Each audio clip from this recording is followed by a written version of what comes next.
conservative, and a man of liberty, Congressman Dr. Ron Paul.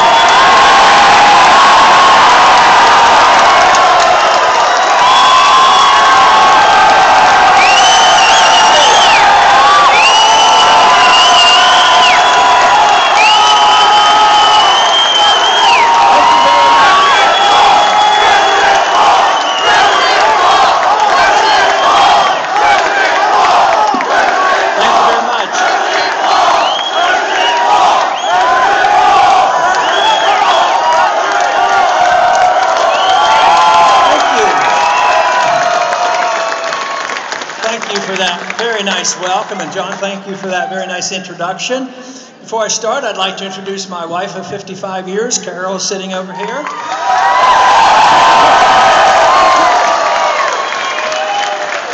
And we have 18 grandchildren. We brought 2 of them with us, Linda and Lisa.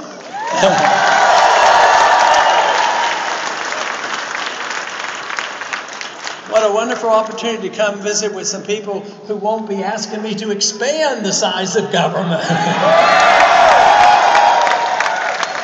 You know, this year on January 1st, it wasn't a very good year for those of us who like less government, because 40,000 new laws went into effect on January 1st. So I'm looking for the opportunity, if I am to be your president, I'd like to eliminate 40,000 laws off the books.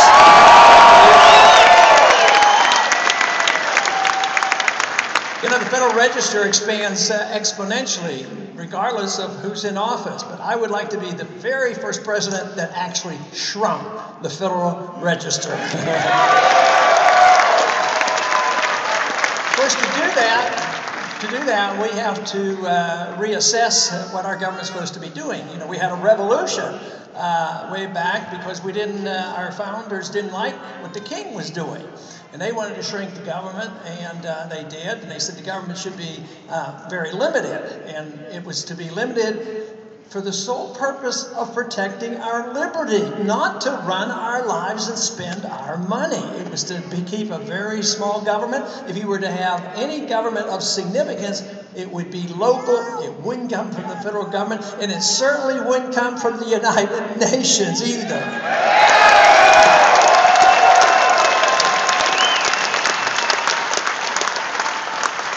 But we're in the midst of an economic crisis. It's not just in the United States, it's worldwide, but we're very much involved. And the bubble is bigger than ever before. And it's mainly related to the monetary system, because since 1971, our dollar has had no relationship at all to anything of real value. That is when the last vestige of the gold standard was removed in 1971, the time I was convinced that government would grow exponentially. And it actually motivated me to run for Congress in the 1970s because of the size and scope of government. Now, what has it led to? It's led to a government that's out of control. The spending is out of control. We have failed to follow the admonition that you know of Jefferson, that our lives and our liberties come from our Creator, not the government.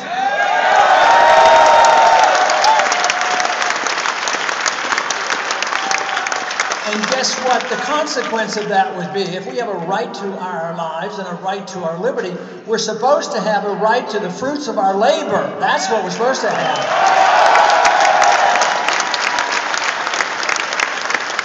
And if we truly own our own lives, that means that we have a right to lead a life as we so choose, and we would be able to spend our money as we choose. Today, though, because the government is so big and the Federal Reserve exists and buys all the debt, and that there's no limits to the spending of government, we now have this worldwide phenomenon where we were able to print the money, still are, and others would take it as if it were gold, and it isn't. And it's coming to an end. That's what these last 4 years have signaled. Yes, we'd inflate and spend our way out of some of the recessions, but this one isn't working. It was expected. It was predictable. We're in this mess. And guess what I believe is the absolutely necessary thing to do to get this back in order? That is, cut the spending. You have to cut spending.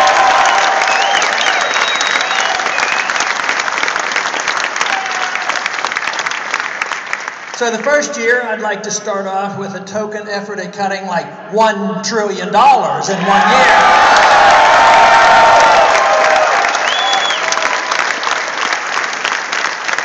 But what have they been talking about? What have the other candidates talked about? Yeah, they talk about a little bit of cutting. The people in Washington talk about cutting. The administration talks about cutting. But guess what? It's all deception. They're not talking about cutting anything other than the proposed increases. They have accepted the notion that we have baseline budget, which means all our spending automatically goes up for the next 10 years to the tune of about $10.5 trillion. Automatically increase. So if they cut a $10 trillion increase by $1 trillion over 10 years, they say they've cut something. And people yell and scream and say, oh my goodness, they're ruining the budget, they're cutting everything. But they're cutting $1 trillion out of 10 over 10 years. That's $100 billion a year. Guess what? Our national debt is going up at, on the average, $100 billion every month. And in February this year, we just finished February, it went up $200 billion. It's totally out of control, and it won't last, and that is why fiscal conservatives has to come back into vogue.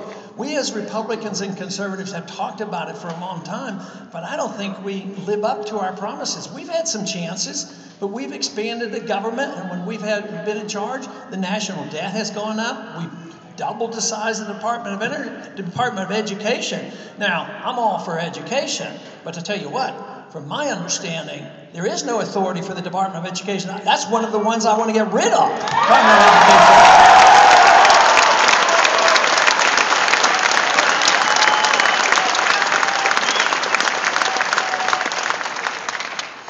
The economic crisis has been building. Everybody knows about it for the last 4 years, but the economic statistics of the last 10 years are very bad.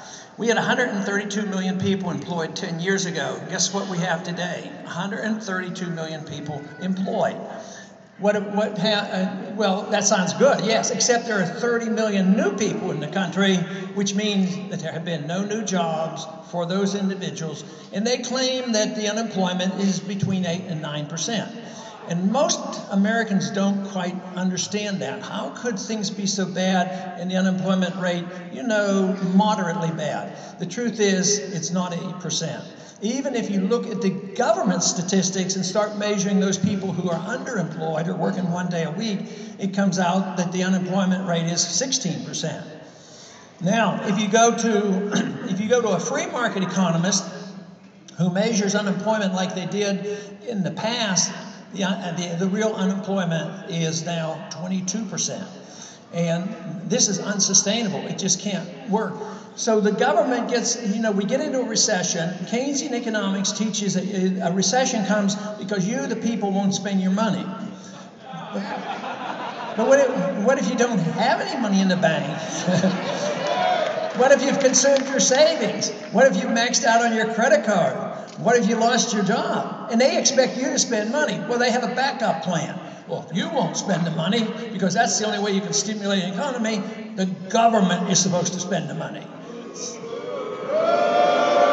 But where are they going to get the money? They try to tax, but there's nothing left to tax. The economy is shrinking. Well, they can borrow, but they're afraid interest rates would go up. So then they have their fallback. We're going to spend money both in the Congress, and we're going to have money spent secretly by that secret organization called the Federal Reserve, and they're going to solve all our problems. And the Fed is right.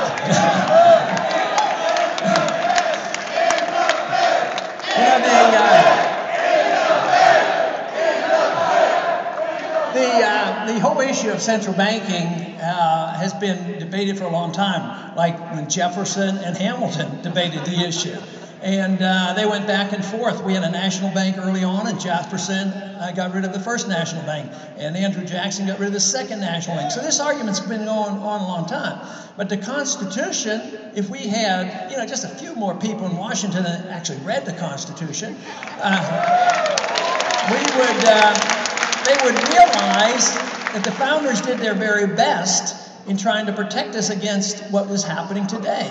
They said that there's no authority for a central bank, only gold and silver can be legal tender, and you can't print paper money. We wouldn't have this problem if we had followed the rules. And yet we went off the rules in 1913, introduced this notion of an income tax.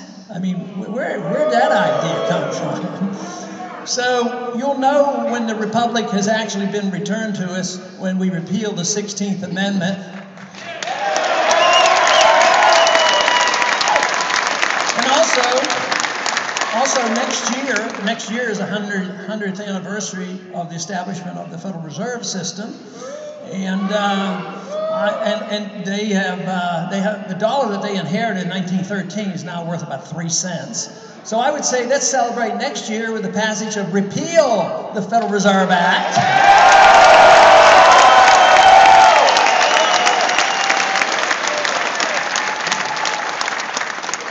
And then maybe we would get back to work again. But we'd have to do a few other things. We have to cut spending. We have to cut the taxes. We have to deregulate. Every time there's a problem, they add on more regulations. You know, when Enron went bankrupt, Republicans were in charge, they gave us Sarbanes-Oxley. It's added $1 trillion worth of additional expense to business people since that time, approximately 10 years ago. But now, what do we have with the Democrats and Obama and Dodd-Frank and Obamacare? More and more, and then they wonder why people don't invest their money and take a little risk in making money when they can't even figure out what the regulations are going to do. So we need to deregulate. A lot of people get nervous, and the opposition said, oh, you would just have chaos, no regulations. No, we would have regulation by the market, by property rights, contract rights, bankruptcy laws. This is what we would do.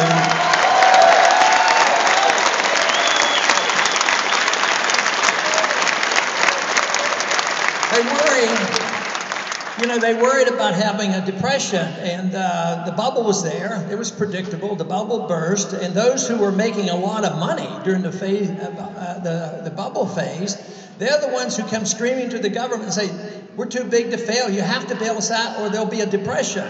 Congress and the Federal Reserve, to the tune of trillions of dollars, bailed them out. Now guess what happened? There was too much debt.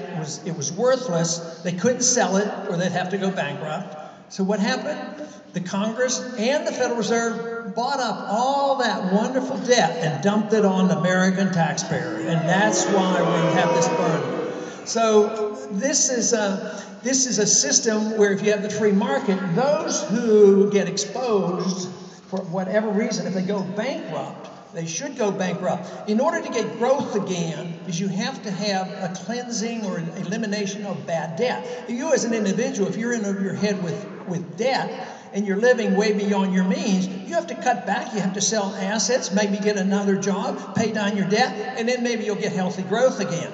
A nation is exactly the same way, and we refuse to admit it. That a nation that lives beyond its means is forced to live beneath its means, and that is what's happening. The big question is how long is this going to go on? If we continue to do what we're doing right now, propping up bad debt, regulating more, keep the taxes going, keep the same monetary system, this will be prolonged. It's going on the 5 years right now. Japan did the same thing, and it's 20 years, and they're still in big trouble. Europe is in worse shape than us, and we're guaranteed we're going to bail out Europe. So it won't work. It is the conservatives, those limited government people that have to stand up and say, enough is enough. We won't stand for it anymore. We want our country back. We want our republic, and we want to be able to spend our own money.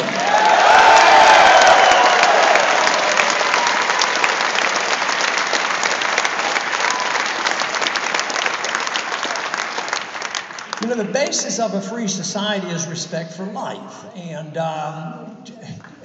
Jefferson was very clear on this, that life was precious, life came from our Creator, it did not come from our government, and we need to understand that. You know, about 40 years ago, the respect for life dropped off rapidly, especially in the 1960s. The respect for life was greatly diminished, and that ushered in the age of abortion and careless attitude.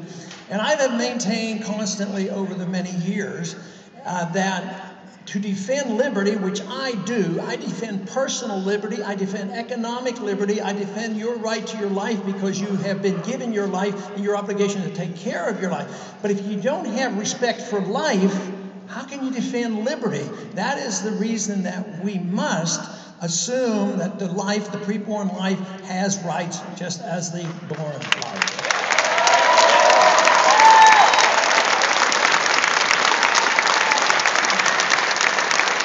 As a physician, I was very much aware of that. I can remember as a medical student, before abortion was even considered, the statement made to me was, well, if you're taking care of a pregnant woman, you have 2 patients.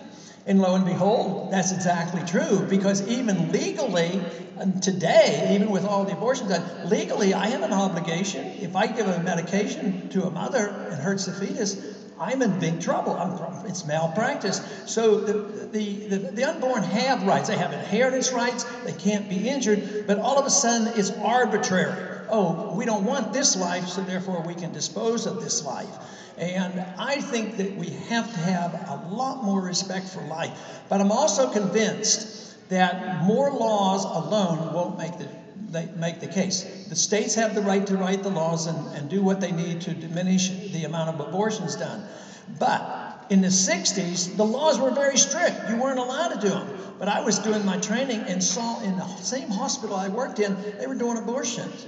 So it was the attitude that changed. The moral standards of the changed in this country. In the 60s, the Vietnam War was going on. It was very destructive. We had, the drug culture, the abortion culture, and all this.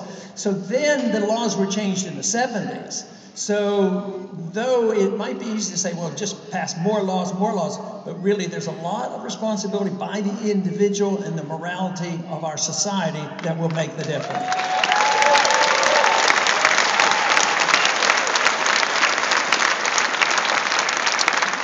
Matter of fact, John Adams was very explicit after the Constitution was written.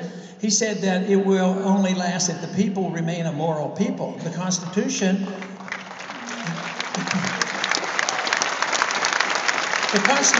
was not a perfect document. It was a very good document, but he said it depended on the people. So we still have to deal with that. And this is where I think we come up short. So we can complain. I complain more than anybody else probably about what the president's doing, what the Congress is doing, what the judicial system is doing, especially what the bureaucrats are doing, because they shouldn't be doing anything. But too often, government reflects the people. That is why I have been so happy to identify closely with, especially the beginning of the Tea Party movement, because this was a group of people who want to stand up and say, enough is enough. You've been telling us stories all along, and we put one person in, and they do the same thing. You put another one in, the same thing again. And I've been annoyed by that, too, because I think we should have a much better foreign policy. I think we should only go to war with a declaration of war. Really all possible.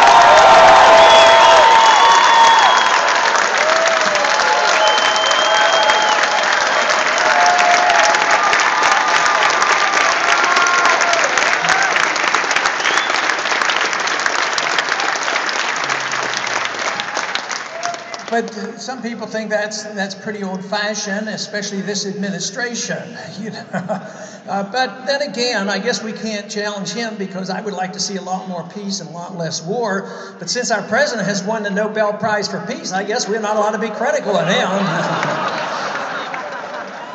But no, we need to reassess all those values and have a different policy, because the money spent on our foreign policy is another issue. Our national debt went up $4 trillion because of these wars that we have been fighting. But this very week, Panetta was before a Senate committee. Anybody see that video on Panetta? I mean, this is astounding, but thank goodness for the Senator Jeff Sessions, who was there, to quiz him. But Panetta was essentially saying that, well, they were talking about Syria and other places going in without congressional approval. He says, but we get approval from NATO and the United Nations. And thank goodness Sessions was there. He said, when did this happen? You know, what's going on here? And when Panetta was pushed, he says, oh, we will inform the Congress. I think they had things a bit twisted, to tell you the truth, really twisted.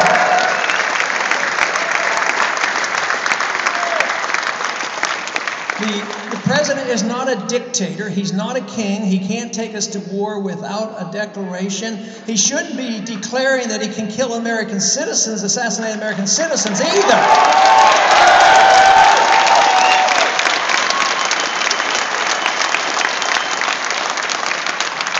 He shouldn't be able to write law. Only Congress can write the law. The executive branch has been writing these regulations. They have the form of law. But what in addition to the executive orders? Now, there's a few executive orders the president is authorized to carry out his constitutional function. But a couple weeks ago, he was frustrated with the Congress not passing some rigid environmental laws. He said, it doesn't matter. I'll just write an executive order to do it. This is not the way it was supposed to be. He is not to be a dictator. And this is the reason the American people have to wake up and have to say, enough is enough. And we have to live within the confines of the Constitution and defend the Constitution and send only people to Washington who will do so.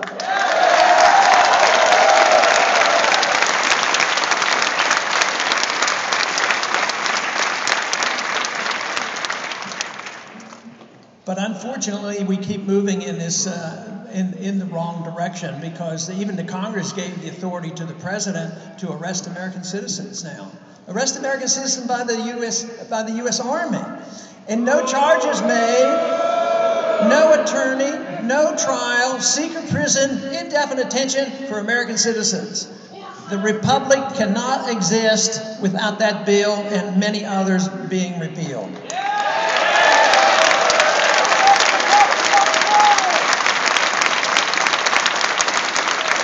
Now, some executive orders are legal, most of them are illegal, but I do believe a constitutional president can use an executive order to repeal executive orders, and they should be.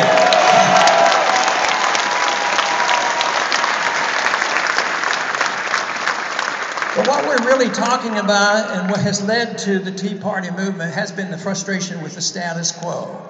I have frequently said my opponents very often are representatives of the status quo. They're talking about continuing the same foreign policy. They're not talking about changing the monetary policy. They're not talking about real cuts. They're not interested in repealing the Patriot Act, which is an abuse of our Fourth Amendment rights. But true liberty is what we're looking for, and responsibility for the individual. Freedom has produced the freest, our freedom in this country has produced the most prosperous country ever, and the freest country. And we've had the largest middle class. But today, it doesn't exist. The middle class is shrinking. Wealth is being transferred from the middle class to the super wealthy. So there is some truth about this 99.1 business. But we don't condemn everybody who makes money, just the ones who make the money by ripping us off by getting money from the Federal Reserve and the bailouts. That's who have to be paid.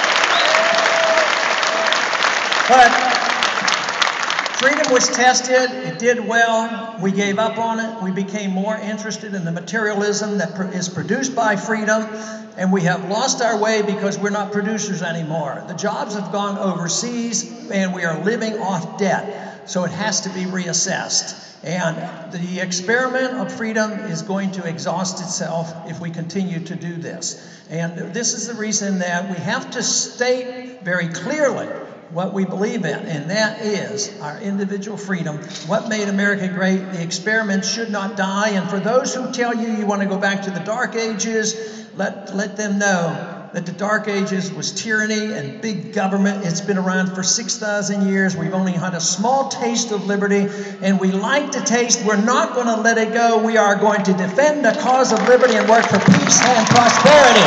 Thank you.